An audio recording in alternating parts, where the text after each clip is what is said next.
Hey guys, Daniel in China. 你好. This is gonna be my first video in YouTube. I'm so glad. And why I'm here today, because this year, you can see, I got this very beautiful car, Sn95, 1997 Mustang V6, 3.8 liter. So from the April, I tried to restore this car, but this car is, when I got this, it's got good shape. But when I restore it, I got a really big help from all of you, the YouTubers, to help me. I watch tons of the video from YouTube. So now I almost finished this.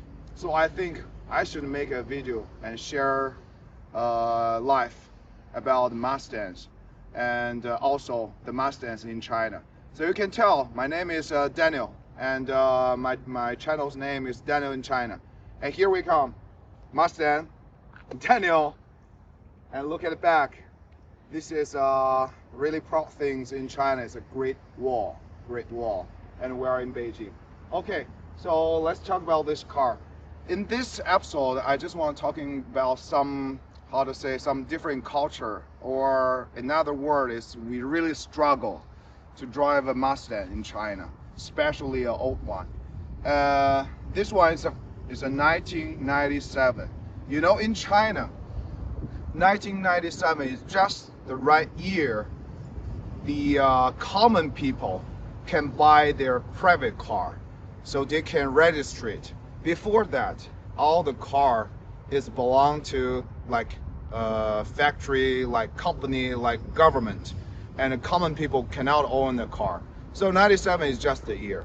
You know, back to 1997, when you first buy this car, you won't know how much it for that. It's like 60,000 US dollar. 60,000 US dollar. So 24 years ago, it's like you can buy at least a 5 apartment, which is like 100 square meter. You can buy 5 of them. So now this car is really rare in China. I'm really lucky, man, and I got one. And this one, I buy it from a really far city. It's another side of China. It's like 250 kilometers from Beijing. And I got this and transferred it back. So this car, as I counting, no matter the early year of Sn95 or the new Edge, so totally there exist in China no more than 30 of them. You know, what we can find as a 95 in China, mostly you'll find it in color red. And this is really interesting thing, because in the early 1997, 1998, 1999, the most people buy this car actually is not for private use. They use it for the wedding. Chinese people, when we get a wedding ceremony, we like to have a really long, fancy car cruise.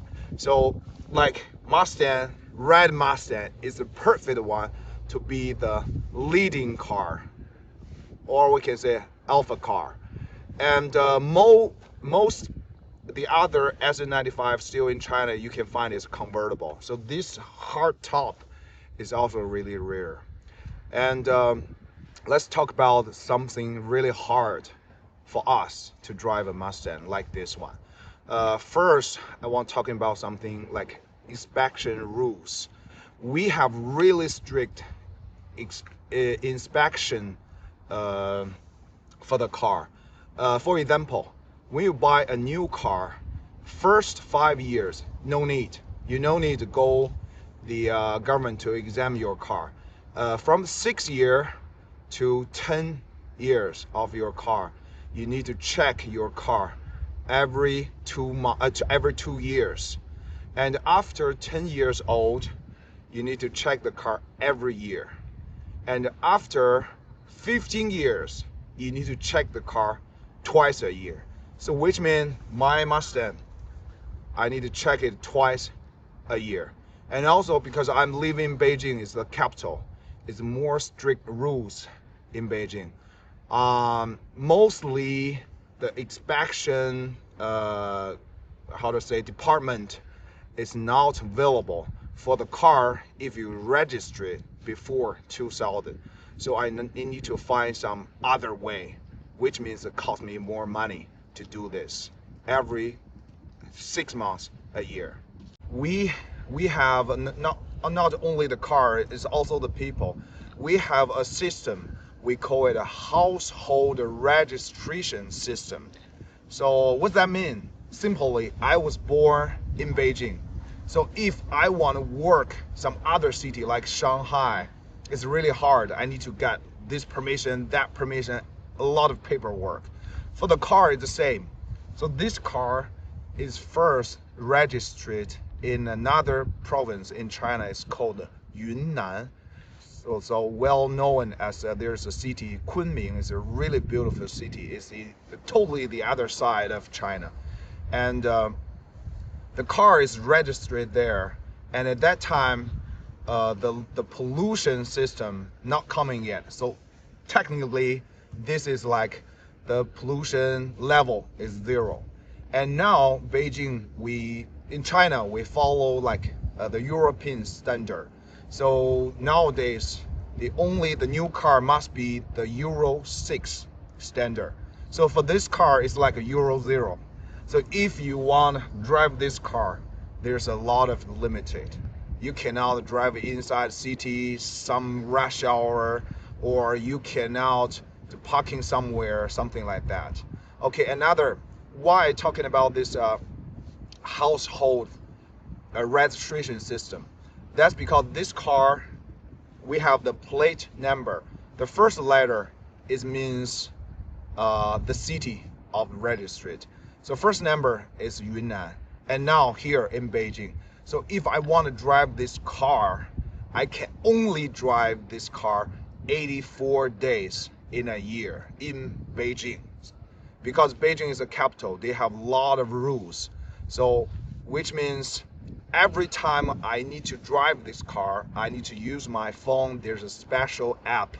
I need to applicate my permission for this car to drive inside Beijing area because this car not registered here. And also you cannot change it because the standard is really low. It's impossible. So I can only keep it that way. So which means I can only drive 84 days a year. And apart from that, this is the most struggle things for me. And second one, we need to check the car, right? And we cannot do a lot of like modification about the car, like the size of the wheel, like you cannot change the exhaust pipe, something like that, but we still do that. Before we check, we change it back. So that's something really a struggle for us. And I think there's something you never heard about. So that's why I want to tell you, you can hear this as a story. You know, the last thing I want to talk about is really hard to drive this car in China because the parts. No matter the original parts or the modification parts, it's really hard, or I can say it's really expensive for us. And you see, this lamp is made from Taiwan, but I cannot buy it. They need to transport to US. I need to buy it from eBay and find someone and find the express and come back. So for example, last month I buy a new carpet. It's just like a $120 something. But apart from this money, I need to pay another like $200 for this transport fee.